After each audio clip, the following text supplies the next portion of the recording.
Big T, you mentioned being two sides of the same coin in terms of not ideology, but maybe praxis. And there's never been, so one of my favorite biographies I ever read was FDR's. I think it's just called FDR. I can't remember exactly. But I was stunned at how FDR and Trump were essentially the same person in terms of like political practices, like pragmatism, like how they would get their goals done, like stacking the Supreme Court. If you supported him, you were in. If you went against him, you were ruthlessly fucking cut down.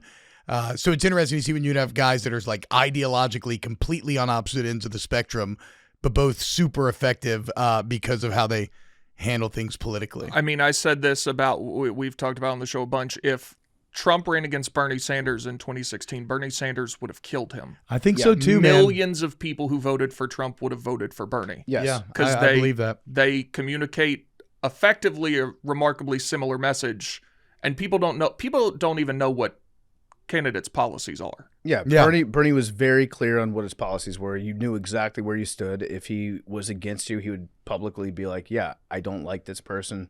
And I think people respected the idea of a candidate who's at least been consistent on his messaging for 40 years.